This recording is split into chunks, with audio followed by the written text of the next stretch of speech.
Good morning and welcome to Housing Development, your trusted morning program for everything housing, real estate and construction across Nigeria and Africa. As always, I am Flora Anne, your Housing Diva, and here's what we are focusing on today. Urbanization on the rise, the latest trends shaping the housing sector, the closing gang ceremony of MREF at the Nigerian Exchange, and updates from Odunaide Building Material Market in Lagos State. Plus, your voices in our weekly Vox Pop segment. Should landlords increase rent without renovating their property? So with housing development, there is much to unpack. Let's begin with trending news across Nigeria's housing and construction landscape this week.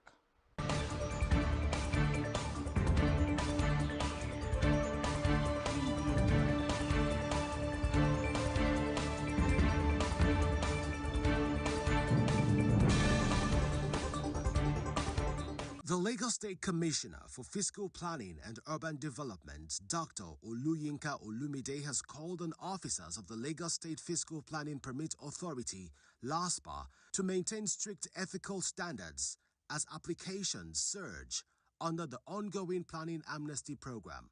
Speaking at the agency's headquarters in Ikeja, Dr. Olumide noted that the sharp rise in submissions across district offices was expected.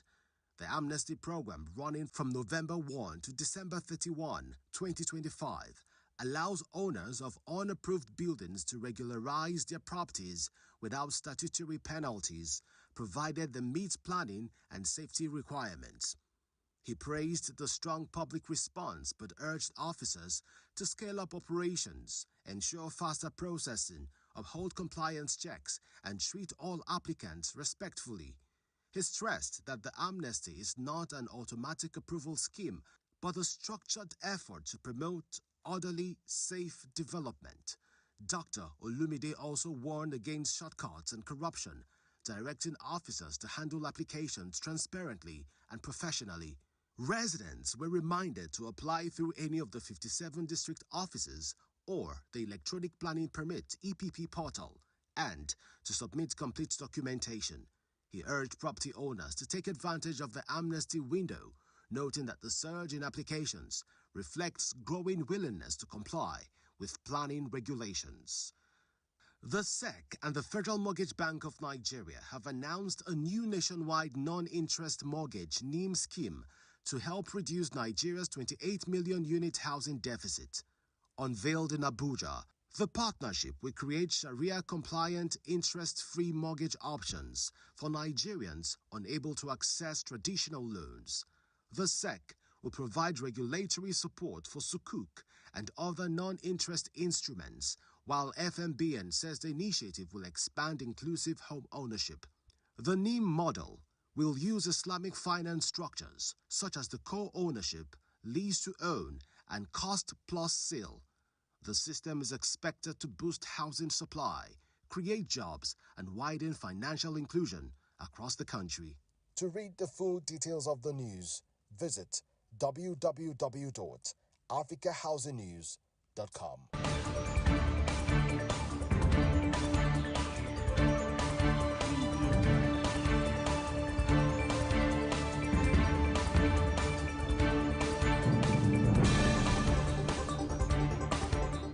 From Lagos to Kano, Abuja to Port Harcourt, Nigeria's urban population is growing faster than the infrastructure needed to support it. Urbanization remains one of Nigeria's biggest challenges and opportunities. Today's special report takes a closer look at the rapid growth of our cities and what it means for housing delivery, transportation, infrastructure, and the future of young Nigerians seeking opportunities.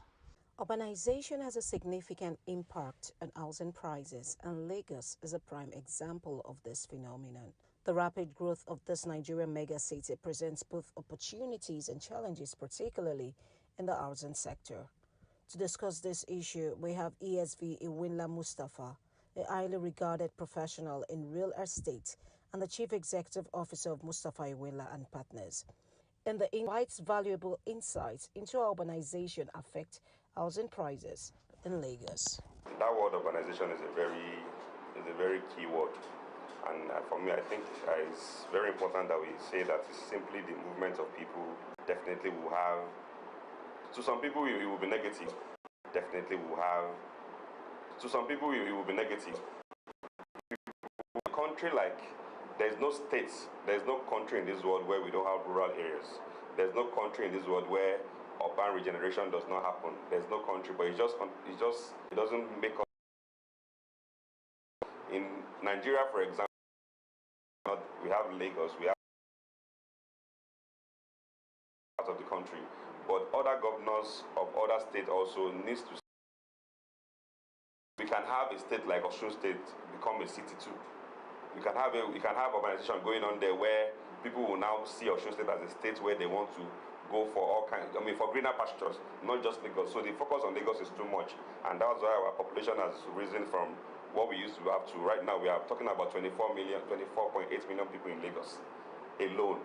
So, which is a lot, and that's why there's too much stress on Lagos, and that's why agents, there's just so much going on in the real estate sector, because a lot of attention and focus is not given to the real estate sector, and that's why we have all these issues going on.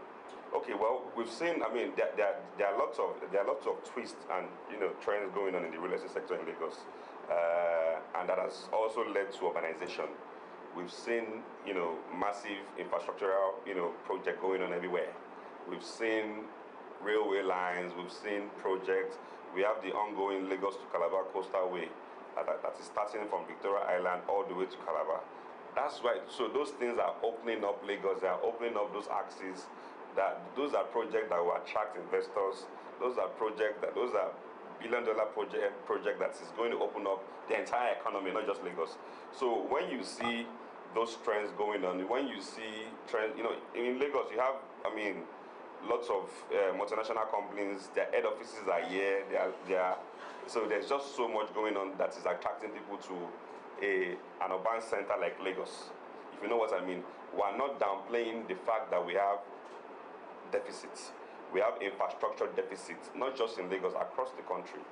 In Nigeria today, according to the World Bank and the African Development Bank are saying that we have a deficit of $100 million. So what that tells us is the country, Nigeria, is going to need $100 million every year for the next 10 years to solve our infrastructural gap. And that's telling us that our infrastructure deficit is about $1 trillion. That's a lot. That's a lot. And we have deficit in almost all our sectors, not just real estate. Not just real estate. We have deficit in the health sector. We have deficit in the in the education sector. We have deficit in the housing sector. That experts are talking about. We're talking about 20 million housing deficit. So whether you like it or not, urbanization is a topical conversation where that must go on, because the stakeholders, the government, the private collaborate. Urbanization is reshaping Nigeria, but without planning, housing shortages will only deepen. Up next, I'll take your opinions in our Nigerian Voices segment. But first, let's take a short break. My name's Robert Hornsby with American Home Builders of West Africa. Keep watching Housing Development Program.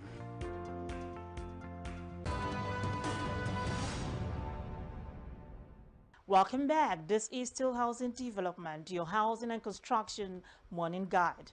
Across the country, tenants are struggling with rising rent, often without any improvement to their property. We hit the street to hear what Nigerians think.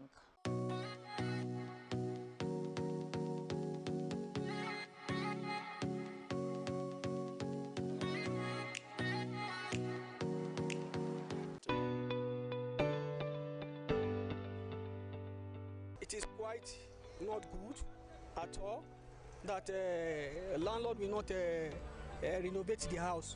The house belongs to the landlord, and the tenant will not go with the house anytime the tenant is going.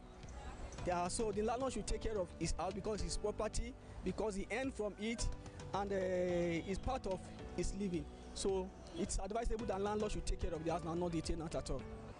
The tenant need to be notified by the landlord before the increment, so that the tenant can decide whether to stay or not. Then concerning the renovation, if at all there is anything done such, being a landlord has the right to increase the house rent, but there is need for such a landlord to think about the tenant, the income, because many people, they use that as an avenue to impose the rent and at the same time cause a hardship to the tenant. Now, if you want landlord to renovate his house or to build another one, he has to think about the current price of cement.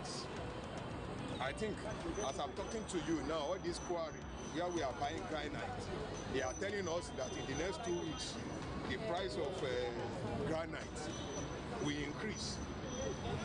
Now, what is going to happen with the house that we are selling? What is going to happen with the landlord that built house, that's collecting, that rely all his economy, he will pay his children school fees, he will feed, he will do everything based on housing. Where do you want him to get money to renovate?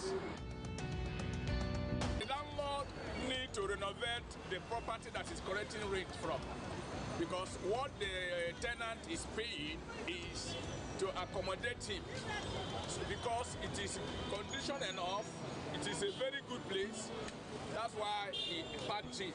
So the landlord has a power, a mandate to be renovating the property to keep the property fit for habitation.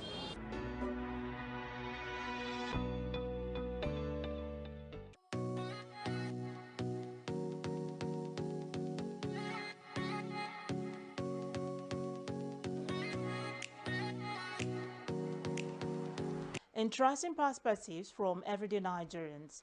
Let's move now to major developments in the financing and investment within the housing sector.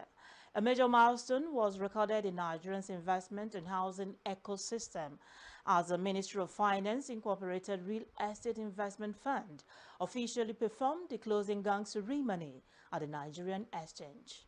Stakeholders in the finance and real estate sector gathered at the headquarters of the Nigerian Exchange in Lagos to witness the closing gong ceremony of the Mofi Real Estate Investment Fund, MRIF. The Ministry of Finance Incorporated, Mofi, is the federal government of Nigeria's investment vehicle for managing, investing, and optimizing public assets to drive national development. Mofi also serves as the sponsor organization for Mofi Real Estate Investment Fund, MRIF, which is a government-backed, market-driven fund designed to mobilize private and institutional capital into Nigeria's housing sector. The Minister of Finance and Coordinating Minister of the Economy, Waru Ado, while speaking at the ceremony, thanked all who made it possible for ordinary Nigerians to be part of the savings and investment culture that rely on local resources to grow and develop the economy. With what we have listed today, you have made it possible at 100 naira per unit, you have made it possible for ordinary Nigerians to be able to be part of the saving and investment culture that we need for us to rely mainly on our own resources in order to grow and develop the economy. In this particular case, it's in the housing sector. By bringing a channel, which is the stock exchange, to stockbrokers, a channel that allows not just those who are extremely wealthy, but those who, ordinary Nigerians, but who have the desire to save for the future, you have made it possible for them. The Managing Director and Chief Executive Officer of Mofi, Dr. Armstrong Umetakang, told pressmen that listing MRIF from the Nigerian Exchange provides a platform for ordinary Nigerians to save, invest, and contribute to the